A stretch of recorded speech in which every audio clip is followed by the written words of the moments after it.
Now I am going to teach about mensuration. This topic is related to the class 10th. हम mensuration की बात कर रहे हैं और mensuration क्या होती है आपको मैं पहले बता दूं. I mean all the solid figure, जितने भी solid figure है, solid figure वो figure होती है जिस चीज़ को हम लोग देख सकते हैं और पकड़ सकते हैं. I mean जिसका अपना खुद का वेट होता है. सॉलिड फिगर के लिहाज से आपको बता दूं मैं,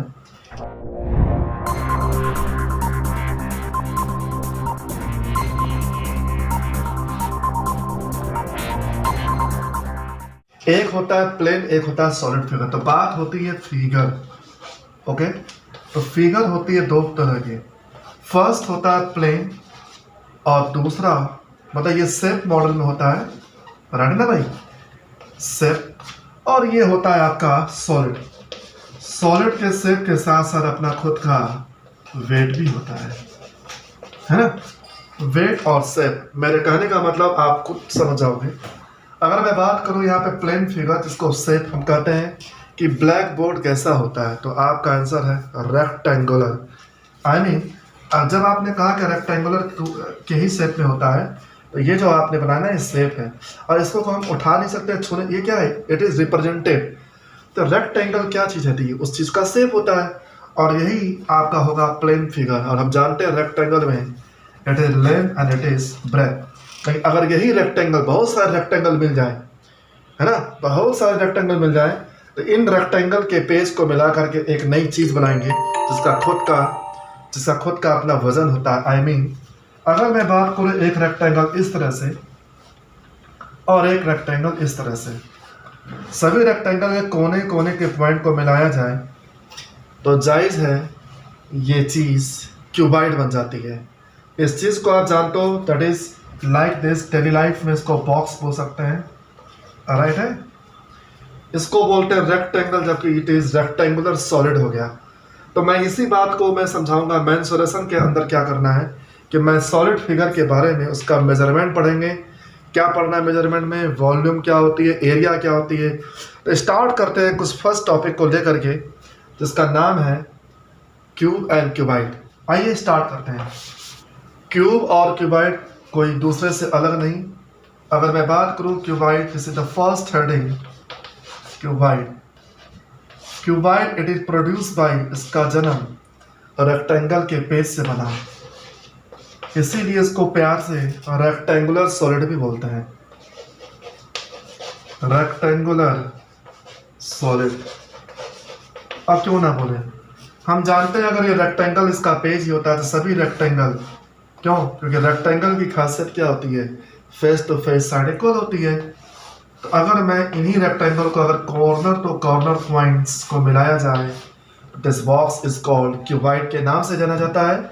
ओके, अब क्यूबाइड की कुछ बातें को आप जान जाओ, पढ़े होंगे आप लोग भी, लेकिन फिर भी यहाँ डिटेल्स में बता दूँ आपको. सबसे पहले एक चीज़ ये जानो, ये जितने भी पॉइंट है ना, एक चौक के बॉक्स को देख लो तो पहली बात इसकी खुल के निकलती है corner points. And clear that corner points. Corner points बोले तो टोटल होता है 8. ऊपर के 4 कोने, नीचे के 4 कोने बोले तो 8. Okay, now the next point is noted, I mean ease. Ease means in the similar word like this side. And side, you know, in the rectangle that is 4 side. But in this case, side also similar to the word ease. So number of eases, how many are there in this solid?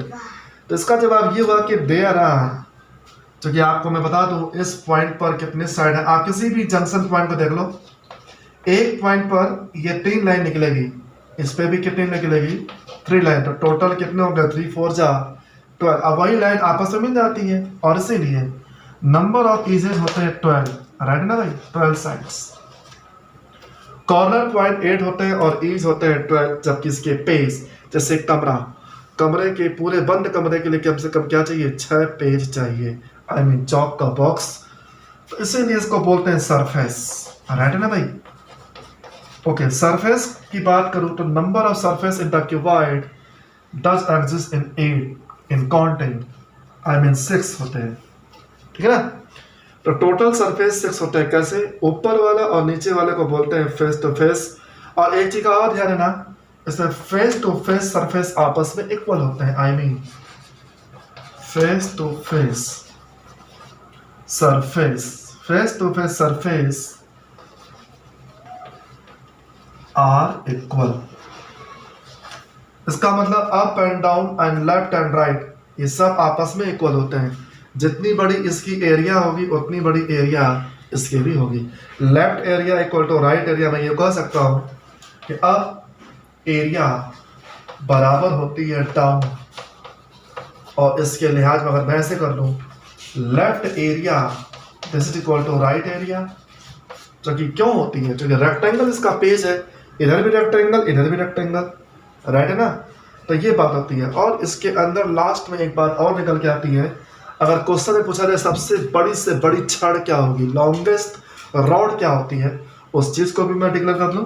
जब बात होती है longest rod, एक कमरे के अंदर कितने बड़े से बड़े एक छड़ रख सकता हूं, आई मीन लॉन्गेस्ट रॉड की बात आ रही है यहाँ पर। तो आप खुद सोचो कि लॉन्गेस्ट रॉड क्या हो सकता है, कितने मीटर का, मतलब कि अधिक से अधिक कितने मैक्सिमम लेंथ का होगा।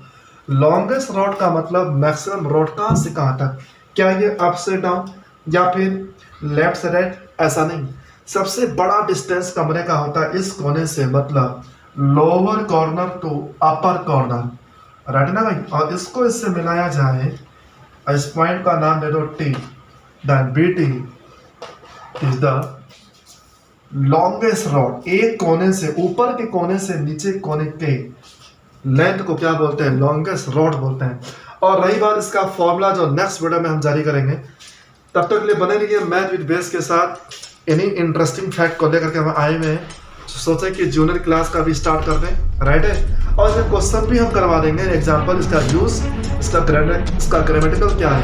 Okay, be alert. Also thank you so much watching for my video. Am I right?